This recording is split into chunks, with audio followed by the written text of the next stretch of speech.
Have you guys heard about Paddy Pimblett? Well, if not, English MMA fighter Paddy Pimblett, who only made his debut in 2021, has already shown amazing skills and should undoubtedly have a stellar career ahead of him. While he goes by the moniker Paddy The Baddy, we're considering him to be the next Conor McGregor and believe he has a good chance of becoming one of the UFSC's most recognizable figures.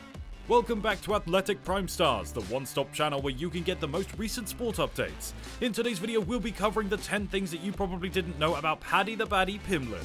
The 27-year-old Scousers are rising even more quickly than before in the MMA scene. Many people are still unaware of a few things about him, including his humor and talent. Additionally, it plays a significant role in why so many people are focused on him. Paddy had recently become one of the Cage's rising stars, the Warriors' Caged advertising campaign. After winning the Warriors Featherweight title, even his Instagram following soared from 28,000 to over 200,000. But does he have what it takes to win the lightweight strap given his rise popularity in the promotion? There is only one way to find out, so let's get into it. Number 1, his run-in with Conor McGregor. Conor McGregor was in Liverpool in 2017 when they had this amusing encounter. Conor is also not doing well in the drama. He was allegedly outside my house whilst in Liverpool in 2017. At the time, it was unclear whether he wanted me to join them for a party or watch a fight.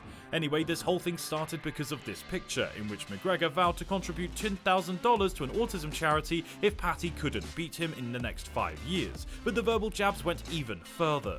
At one point, Paddy carried a sign mocking Conor McGregor as he made his way to the Europa League finals. News reports claim that, as a result, McGregor went to Liverpool to confront Paddy and showed up as his front home. However, it appears like McGregor's didn't actually come out and tell people that he went to Paddy's mother's house.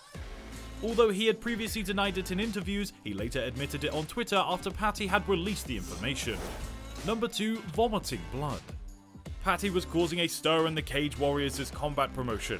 At Cage Warriors Unplugged on the night of the bout, the 20-year-old successfully defended his championship against Julian Erosa. The baddie appeared to have vomited blood during the demanding 5 rounds, which raised some anxiety. During a post-fight interview in the octagon, the promising fighter puked. However, he eventually acknowledged that what he had initially seemed to be blood was actually hot chocolate and Ferrero Rocher. He spoke, "I want to express my gratitude to everyone for their kind inquiries concerning my health. I had taken hot chocolate and Ferrero Rochers. I did not spout out blood." Number 3, his father was imprisoned. Although Paddy doesn't keep his engagement to his fiancée a secret, there hasn't been much information made public about the star's parents. His mother was a stay-at-home mother whilst his father, Mark, was an entrepreneur before entering prison. Funny enough, Paddy O'Sullivan's father and Ronnie O'Sullivan's father were both in prison at the same time, or when he decided to reveal more about the association with the legendary snooker player. Fortunately, his father is no longer behind bars and is a tremendous supporter of his son's achievements. "I'm nada. These 2 kids went to the bar 13-14 and went to him. You were part of the body start and these events," Paddy had to say on his podcast, Aldi's Rich and Famous. Do you want to know what an MMA fighter's favourite part of the joke is? It's the punchline! Please make sure to subscribe to our channel if you haven't already. Number 4, he's a socialist. Since no one truly cares, not many UFSC fighters openly discuss their political opinions or connections. Those who do speak out, however, undoubtedly make sure that their voices are heard. Paddy considers himself to be a socialist who openly supported the city's boycott of the Sun newspaper in opposition to the Conservative Party. Yes, I was aware that this was going to happen, so I watched it before it began. I don't date any reporters who are Sunnies. Ask me a question instead of publishing me in the rag of their newspaper. End off because of the untrue claims made regarding the Hillsborough tragedy. Aside from this situation, Paddy hasn't really discussed his political affiliations whilst competing in the UFC because he didn't want to put a kink in his rise to stardom in the flourishing promotion. However, it seems at this point that everyone is absolutely in love with Paddy, and unless you're one of those people, you really wouldn't care what he defines himself as when it comes to politics. Number 5, his hairstyle. Paddy has one of the most striking hairstyles from the promotion. However, this makes sense because who isn't staring at you if you have hair like this? We all think you're crazy. For a few years, everyone around us grew longer, but I kept it because I think it looks better when I'm younger. Even more astounding is the fact that he always wore the same hairstyle throughout his combat career. Paddy Pimblett recalled one of his hair-related disasters and gave a brief account of an occasion when he had a bad hair day whilst engaged in combat. "If you look at my fights, I had one of the worst haircuts I've ever had when I won by flying triangle in the Cage Warriors arena. That barber literally crucified me." But another reason he wants this haircut is to prove to people that he is a fighter. It's not necessary to have tattoos to appear threatening. Paddy has been living a life that is basically just the basic hairstyle for some time. Number 6. The Baddy. Paddy is one of the few terms that rhymes with the name frequently, but Paddy revealed in a 16-year-old interview how he came up with his well-known moniker. "Who are you called?" When Paddy engaged in an amateur fight, the announcer entered the locker room to inquire about his needs.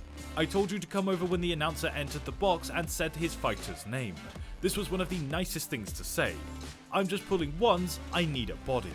For the sake of his career, Paddy the Baddy actually has a wonderful ring to it and is distinctive, just like Paddy's hairstyle, unlike all the cliche fighter names we've seen in the past. Pimblett then spoke about the significance of his poach Paul Rimmer in his life. Number 7. Banned from social media. Paddy is without a doubt Mark Zuckerberg's biggest fan. "I'm sick of you taking down my Instagram accounts when all I do is support charities and assist others who are struggling with mental health issues." Paddy's accounts have already been suspended from a few social media networking platforms, and he responded to a message with, "I've had my account disabled at 920,000 people. You are aware that you have added a bullying and harassment council. You've had so many infractions, so please list them all for me. I want to see that you have that infraction." First, Instagram blocked him. A debate between Paddy Pimblett and a Manchester City supporter is said to have led to the suspension of the Baddy from Instagram. The aspiring UFC fighter told James Lynch that he might have been reported by a fan after the incident on the social media platform.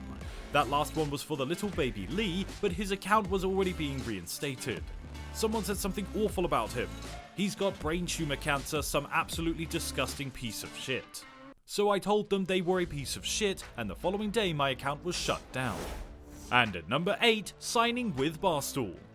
A person who hasn't heard of Dave Hortenoy's bar seat is uncommon. However, in this case, it was Barstool who was ignorant of Paddy the Baddy. Until he received that nod, I guess, I had never heard of a Paddy the Baddy. In his debut UFC bout, he got a little bit caught up before finishing the opponent by knocking him out.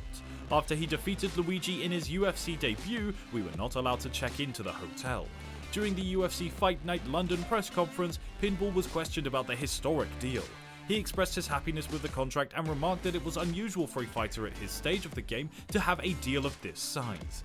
The UFC light heavyweight fighter admitted to signing a speculated 7-figure contract to work as a brand ambassador and content producer for David Hortenoy created online media outlet Barstool.